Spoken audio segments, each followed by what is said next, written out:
So hey guys, welcome back to my channel. और आज का वीडियो हमारे लिए काफ़ी इंपॉर्टेंट होने वाला है क्योंकि आज हम ऐसे टॉप 30 जीके के क्वेश्चन देखेंगे जो रेलवे के एग्ज़ाम में पूछे जा चुके हैं। सो ये और भी अलग एग्ज़ाम में पूछे जा सकते हैं, जैसे सीआरपीएफ, एसएससी, यूपी पुलिस, जो भी हम पेपर देते हैं कॉम्पिटिटिव के, वो पेपर में ये सवाल पूछे जा सकते हैं क्योंकि ये रिपीटेड प्रश्न है। सो आज हम ऐसे ही टॉप 30 क्वेश्चंस के प्रैक्टिस करेंगे, उनके आंसर्स देखेंगे ताकि अगर ये क्वेश्चन रिपीट होते हैं तो हमें इसका आंसर पता और हम सही आंसर दे सकें।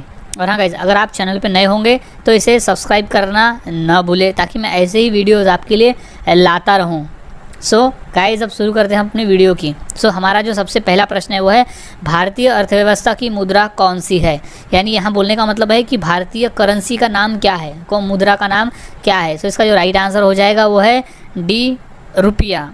रुपया जो है वो भारतीय अर्थव्यवस्था की मुद्रा का नाम है, रुपया। इंपॉर्टेंट प्रश्न है रुपया। सो इसे याद में रखना है, ये रेलवे के एग्जाम में पूछा जा चुका है। तो ये इंपॉर्टेंट प्रश्न है, रुपया। अगला सवाल है, पृथ्वी का निकटतम ग्रह कौन सा है। काफ़ी इंपॉर्टेंट प्रश्न है गाइज, इसे याद में रखना है। सो इसका जो राइट आंसर है वो है डी, शुक्र ग्रह है जो पृथ्वी के निकट है। ये प्रश्न पूछा गया था यूपी पुलिस के एग्जाम में कि पृथ्वी का निकटतम ग्रह कौन सा है। सो इसका जो राइट आंसर है वो है डी, शुक्र ग्रह जो पृथ्वी के निकट है। अगला सवाल है, भारतीय राष्ट्रीय कांग्रेस की स्थापना कब हुई थी।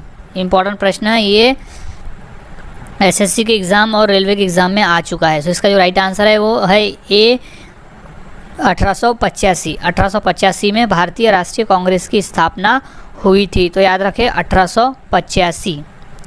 अगला सवाल है, अशोक चक्र में कितनी तीलियाँ होती है।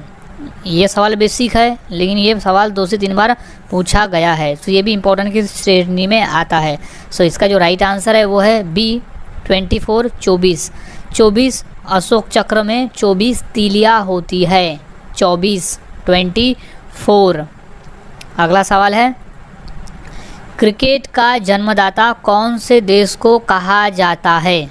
काफ़ी इंपॉर्टेंट प्रश्न है, याद में रखना है, ये यूपी पुलिस के एग्ज़ाम में आ चुका है। सो इसका जो सही आंसर है वो है ए, इंग्लैंड देश में शुरुआत हुई थी क्रिकेट खेलने की, तो उसे क्रिकेट का जन्मदाता कहा जाता है, इंग्लैंड।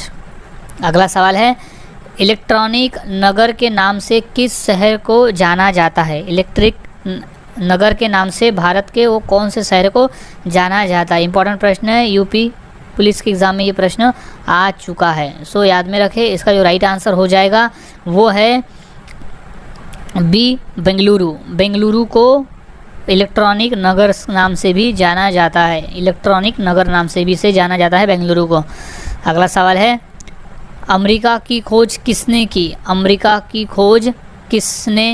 की। तो इसका जो राइट आंसर हो जाएगा वो है सी, कोलंबस ने की थी। अमेरिका की खोज कोलंबस ने की थी, और जबकि भारत की खोज वास्को दी गामा ने किया था। सो राइट आंसर है इसका कोलंबस, अमेरिका की खोज।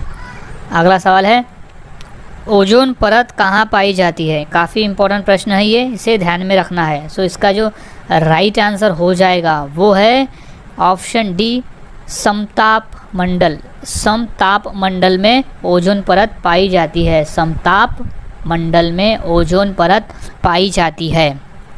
अगला सवाल है, मोनालिसा का सुप्रसिद्ध चित्र किसने बनवाया था। इंपॉर्टेंट प्रश्न है गाइस, ये यूपी पुलिस और सीआरपीएफ के पेपर में ये प्रश्न पूछा जा चुका है। मोनालिसा का चित्र किसने बनवाया था। सो इंपॉर्टेंट प्रश्न है, इसका आंसर हो जाएगा option C, Leonardo da Vinci चित्रकार थे जिन्होंने मोनालिसा का सुप्रसिद्ध चित्र बनवाया था।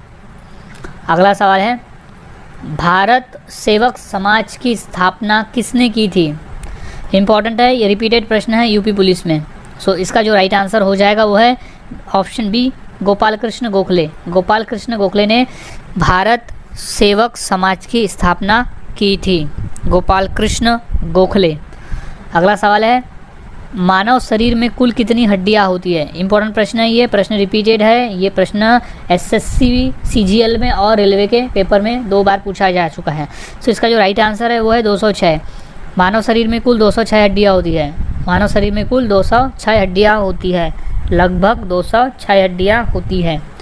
अगला सवाल है, शांति घाटी किस राज्य में स्थित है? इंपॉर्टेंट प्रश्न है, यूपी पुलिस के एग्जाम में ये 2 बार पूछा जा चुका है। शांति घाटी स्थित है केरल में, केरल राज्य में शांति घाटी स्थापित है। शांति घाटी जो है वो केरल राज्य में है। शांत घाटी है, शांत घाटी।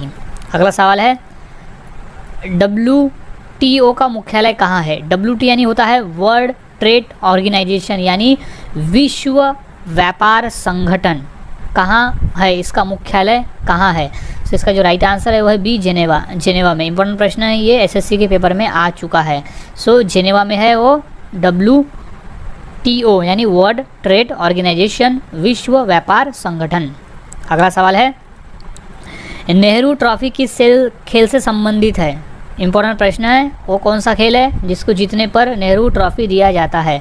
तो इसका जो राइट आंसर है वो है सी, फुटबॉल। फुटबॉल से नेहरू ट्रॉफी फुटबॉल से संबंधित है। फुटबॉल खेल में नेहरू ट्रॉफी दिया जाता है, याद में रखिए। अगला सवाल है, सूर्य के सबसे निकट कौन सा ग्रह है? इंपॉर्टेंट प्रश्न है, ये प्रश्न यूपी पुलिस में और रेलवे में पूछा जा चुका है कि सूर्य के सबसे निकट कौन सा ग्रह है। तो इसका जो राइट आंसर हो जाएगा वो है बी, बुध ग्रह।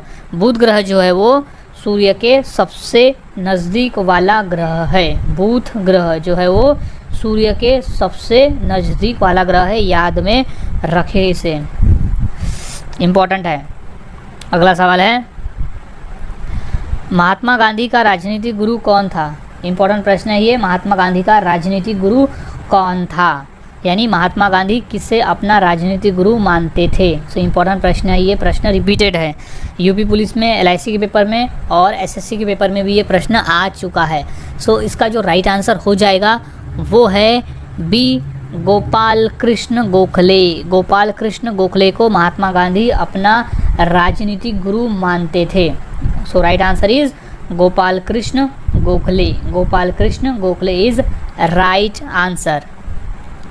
अगला सवाल, भारतीय जीवन बीमा किसके अंतर्गत आती है, यानी उसे कौन संचालित करता है? सो भारतीय जीवन बीमा निगम जो आती है वो आती है ऑप्शन ए, केंद्र सरकार। इम्पॉर्टेंट प्रश्न ये LIC के पेपर में आ चुका है।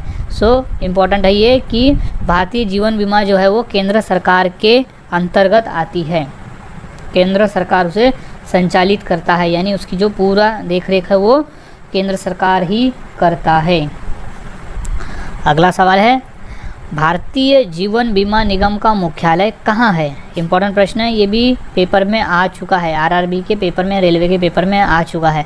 सो इसका जो राइट आंसर है वो है बी, मुंबई में। मुंबई भारतीय जीवन बीमा निगम का मुख्यालय है मुंबई में। इंपॉर्टेंट प्रश्न है, याद रखें, भारतीय जीवन बीमा का जो मुख्यालय है वो मुंबई में है।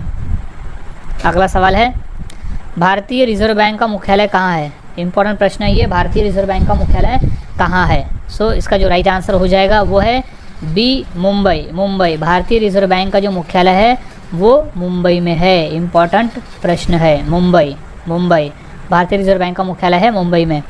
अगला सवाल है, भारतीय वायुसेना का नियंत्रण कौन करता है? इम्पॉर्टेंट प्रश्न है ये, भारतीय वायुसेना का नियंत्रण कौन करता है? सो इसका जो राइट आंसर है वो है डी, वायुसेना महानिदेशक। वायुसेना महानिदेशक जो है वो भारतीय वायुसेना का नियंत्रण करता है। इम्पॉर्टेंट प्रश्न है, इसे ध्यान में रखना है कि वायुसेना का नियंत्रण जो करता है वो करता है वायुसेना महानिदेशक। अगला सवाल है, भारतीय वायुसेना का मुख्यालय कहाँ स्थित है? भारतीय वायुसेना का मुख्यालय कहाँ है? गाइस काफ़ी इंपॉर्टेंट है ये प्रश्न, यूपी पुलिस में और बिहार में जो एग्ज़ाम होते हैं वहाँ पे पूछा गया था, और SSC के पेपर में भी आया है, RRB के पेपर में भी ये पूछा गया है कि वायुसेना का मुख्यालय कहाँ स्थित है। सो इससे काफ़ी इंपॉर्टेंट कर ले, क्योंकि ये प्रश्न पूछा जाता है। SSC के पेपर में भी ये प्रश्न पूछा गया था। सो इसका जो राइट आंसर है वो है सी, नई दिल्ली। नई दिल्ली में भारतीय वायुसेना का मुख्यालय है, नई दिल्ली में, याद रखें, नई दिल्ली। भारतीय वायुसेना का मुख्यालय है नई दिल्ली में। भारतीय वायुसेना का मुख्यालय है नई दिल्ली में।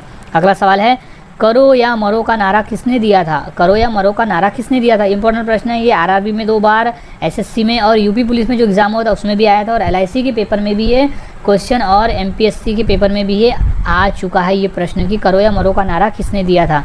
सो इसका जो राइट आंसर है वो है ऑप्शन ए, महात्मा गांधी जी ने करो या मरो का नारा दिया था। आज़ादी के समय जब लड़ाई लड़ रहे थे तो उन्होंने करो या मरो का नारा दिया था। काफ़ी इंपॉर्टेंट प्रश्न है, इसे याद में रखें। अगला सवाल है, मलेरिया किसके कारण होता है? मलेरिया जो रोग है वो किसके कारण होता है? इंपॉर्टेंट प्रश्न है, ये प्रश्न एसएससी के पेपर में आ चुका है, सो इसे इंपॉर्टेंट की श्रेणी में डाल दें।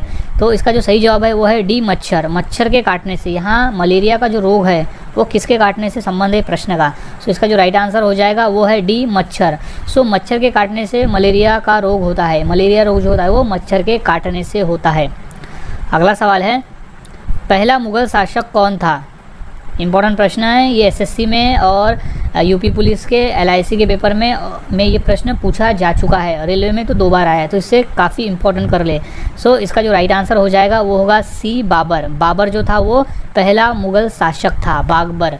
बाबर के बाद उसकी सल्तनत बढ़ी, उसके बाद आए हुमायूं, शाहजहाँ, अकबर उसके बाद आए थे, यानी उसके ही वंश थे। So right answer is Babur. Question ऐसा भी आता है कि पहला मुस्लिम शासक जिसने भारत पे आक्रमण किया था, तो भी बाबर ही है।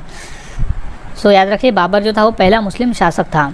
अगला सवाल है, कुत्ते के काटने से कौन सी बीमारी होती है? इंपॉर्टेंट प्रश्न है, ये प्रश्न आ चुका है आरआरबी के पेपर में। कुत्ते के काटने से कौन सी बीमारी होती है? तो इसका जो राइट आंसर है वो है सी, रेबीज़।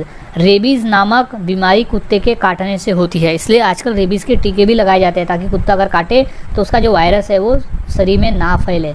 सो जो कारण है वो रेबीज़। रेबीज़ से कभी कभी मौत भी हो जाती है इंसान की। सो रेबीज़ है कुत्ते के काटने से होने वाली बीमारी। अगला सवाल है, सबसे ऊंचा पर्वत कौन सा है? सबसे ऊंचा पर्वत कौन सा है? इंपॉर्टेंट प्रश्न है, ये प्रश्न बेसिक है लेकिन ये प्रश्न पूछा जा सकता है और पूछा भी गया है, सो इसे इंपॉर्टेंट कर ले। सो राइट आंसर है ये B, Mount Everest. Mount Everest जो है वो दुनिया का सबसे ऊंचा पर्वत है, माउंट एवरेस्ट। और माउंट एवरेस्ट स्थित है नेपाल में। सो याद रखें, माउंट एवरेस्ट सबसे ऊंचा पर्वत है। अगला सवाल है, आर्मी का सबसे छोटा रैंक कौन सा है? इंपॉर्टेंट प्रश्न है ये, नेशनल एकेडमी इसमें पेपर में पूछा जा चुका है, यानी नेशनल डिफेंस एकेडमी का जो पेपर हुआ था इसमें ये क्वेश्चन पूछा गया था 2 बार। सो इसे इंपॉर्टेंट कर ले, ये अदर एग्जाम में भी आ सकता है। सो इसका जो राइट आंसर है वो है बी, सिपाही। सिपाही जो होता है वो आर्मी का सबसे छोटा रैंक होता है। आर्मी का जो सबसे छोटा रैंक होता है वो होता है सिपाही का। जब भर्ती होती है आर्मी में तो उसे सबसे पहले जो पद मिलता है होता है सिपाही का पद होता है निम्नतम, सबसे नीचे वाला। अगला सवाल है, प्रथम महिला आईपीएस कौन बनी थी? भारत में प्रथम महिला आईपीएस कौन थी? इंपॉर्टेंट प्रश्न है, ये एसएससी में और आरआरबी के पेपर में यानी रेलवे के पेपर में ये आ चुका है कि प्रथम महिला आईपीएस कौन बनी थी। तो इसका जो राइट आंसर है वो है ए, किरण बेदी। किरण बेदी जो थी वो पहली आईपीएस थी, प्रथम महिला आईपीएस जो थी वो थी किरण बेदी। सो याद में रखें, किरण बेदी, ये प्रश्न पूछा गया है। अगला सवाल है, आगरा शहर किसने बसवाया? आगरा शहर जो है वो किसने बसवाया था? सो इसका जो राइट आंसर है वो है ए, सिकंदर लोदी। इंपॉर्टेंट प्रश्न है, ये प्रश्न पूछा जा चुका है। सो इंपॉर्टेंट कर ले इसे कि सिकंदर लोदी जो था उसने आगरा शहर बसवाया था।